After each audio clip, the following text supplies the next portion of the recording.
Hello, you wonderful people. So for today's video, I'm going to talk about a random topic that's kind of been on my mind recently, and that's the time frame in which stories take place. So to kind of really explain that is, I'm kind of weird in the sense that I like knowing like the time frame in which, like, you know, a story, whether it's a TV show, movie, or a manga or anime, like whatever the case may be, like how the time frame in which a story is, you know, told. And the reason why this kind of got sparked in my head recently is because I was rewatching season 2 of American Gods, and there was something in it that kind of shows that the show is still taking place in 2017, which makes sense in the grand scheme of things, because now in retrospect I'm like, well, of course, because when you think about where season 1 ended and where season 2 picks up, it's like right immediately, you know, it picks up right afterwards, which a lot of shows do that too. Like they'll make it clear, like, oh yeah, like it's on this season finale and this season premiere are literally moments apart. Sometimes they make it clear like, oh, it's actually been months or whatever, like just, you know, whatever they need to do for the storytelling wise.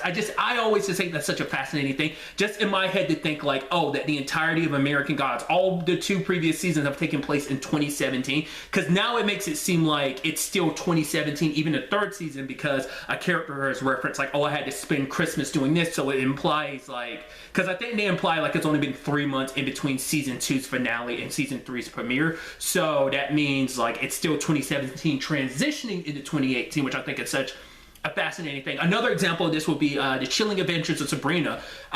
Basically, because of what they reference in season 4, part 4, you kind of come to realize, I didn't realize this until then, but like the entirety of that show has taken place over the course of basically a little over a year.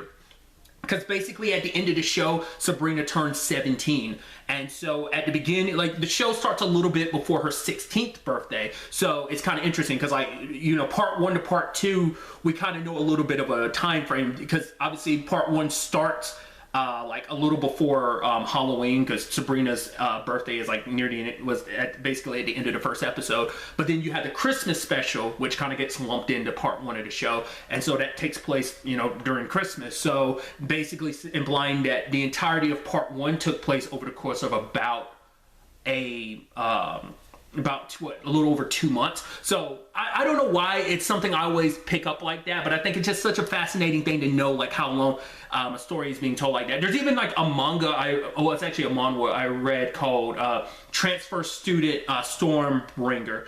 It's actually a really dope series. If you're able to track it down, I highly recommend checking it out. Essentially, it's about this transfer student who's kind of treated like a delinquent, but basically he accidentally becomes like the most like feared kid in the school, because he looks kind of scary the way he is, but basically accidents make him come off to look like the badass that he is. So basically, like, he'll kind of try and run away, but he'll accidentally slip on a banana peel and headbutt someone, and people think he did it on purpose. Like, oh my god, he's so scary. Like, that's kind of like the amazingness of the series. The reason I'm bringing up that entire series, because it's basically 2 seasons of a manga, each take place over the length of a school day.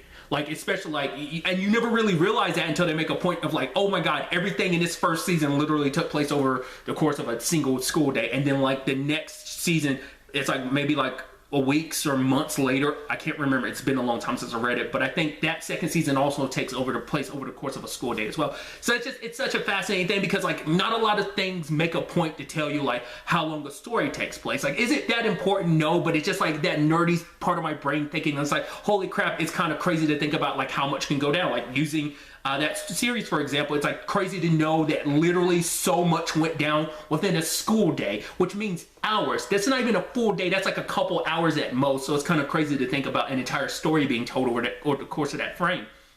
Another great example of that would be like the Persona games. They give you a literal day by day on how everything works in the game, because you never know fully like how long an entire adventure. I mean, I guess you could estimate, just because of like, you know, if a game has day and night cycles, which even that gets complicated, because sometimes like obviously it becomes shifts between day and night based on story events. So like you can never get a clear-cut picture unless you're talking about a Persona game, which literally gives you the day-by-day blow of what you're up to, and you always have the time frame of you need to finish it. Like the game will be finished in the time frame of a year.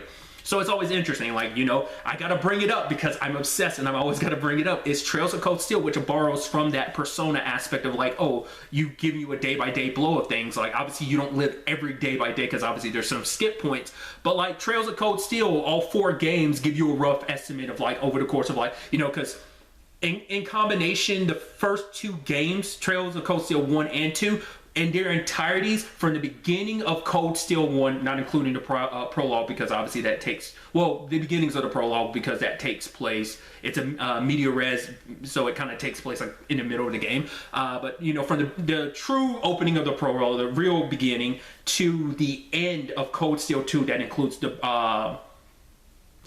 epilogue, both games in totality take place over the course of a year. The first game takes place over the course of like 6 months. It goes from April to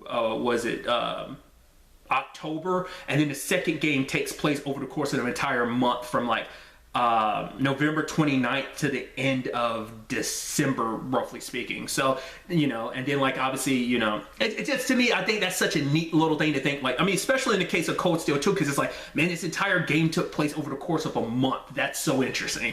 You know, it's one of those little details. Plus also learning, you know, because this also fits into my whole conversation about time skips, which I'm kind of a fan of time skips too, just because they fit in that time frame window as well, of like, oh, how long, you know, like for example, using Trails of Cold Steel, like the time frame in between the first game and the second game is a month, and then like from 2 to 3 is a year time skip. I mean, and there's even, you know, from the end of the finale for 2 and the epilogue is, well, the crossbell stuff and then the epilogue, that's like a 3-month period time skip in between those events. So it's just interesting, and I'm just kind of crazy about that, and I'm just, it's just something I get excited about, because I'm like, oh, that's so neat to, you know, be able to break down a time frame, because I think it's such an interesting thing that you don't get on a regular basis, because like obviously like you never always know like how long it's been since something, until like a TV show or whatever you are reading or watching or whatever, it tells you like, hey, this happened. Like, it's like, oh man, that thing happened like a week ago. It'd be like, oh, it's been 4 months. Like, they'll give you sneaky and stuff like that.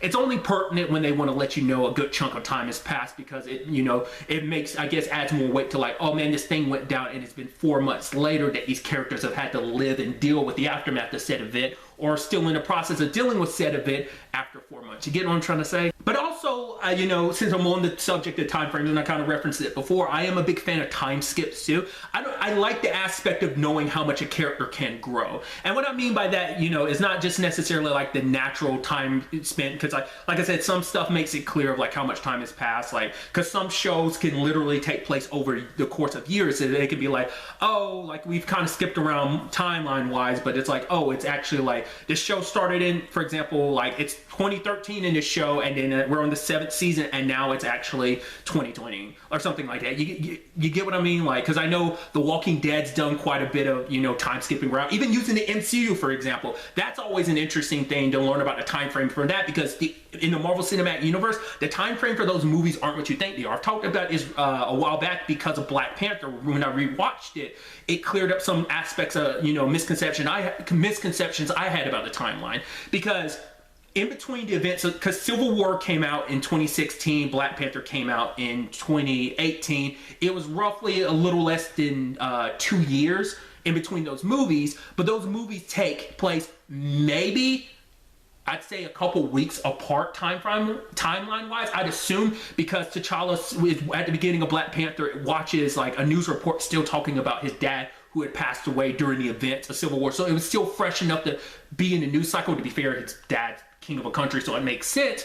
But I also think like it being in the news like that makes it seem like it's still so fresh. So I assume like T'Challa, I mean, especially because he just met up with Shuri and his mom afterwards, so it's his first time seeing them in that time frame. So it seems like it's probably more so like it's been maybe like a couple days to maybe like 2 or so weeks, I'd assume, approximate. So that implies that it's still like 2016 or something when Black Panther took place. So something of that lane, even though, so the timeline isn't even exact. I mean, even the timeline's currently still not exact because of Endgame, spoilers, there's a 5-year time skip. So it's currently, what, I think it's like 2023 in the MCU in the current timeline. Granted, because of everything, you never know like how much further they're potentially going to push the timeline back. You would assume it's still, they'll probably still keep it in that frame unless they need to progress time even further. But regardless, that to me is just such an interesting element to that. Like, I feel like it's such a niche little thing that like I like on such a weird nerdy level that I don't know, I just wanted to talk to,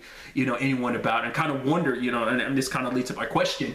Are you someone that's kind of a fan of that? Do you ever care about that? Do you ever go like, oh, this whole movie or the events of this TV show all took place over the course of, you know, a week or a month or whatever. It's like I said, it's just such a neat little thing that I'm sure for most people, they probably don't care. I just wonder, does anyone else get caught up in that? You know what I mean? Now that I'm sitting here thinking about it, I was like, well, to be fair, they literally designed an entire show around that premise, and that's 24 because every episode is literally hour increments of something. An entire season is the events that took place over the course of a day. To be fair, it's not like every season takes place immediately afterwards. It's usually like one day and then like maybe like a month or sometime later. So it's just an interesting thing, like I said, that I get caught up in. I just love to know your thoughts about it. Are you someone that thinks about it as much as I am?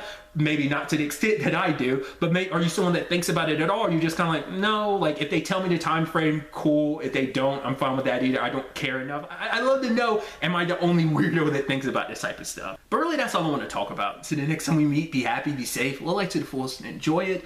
Good day and goodbye.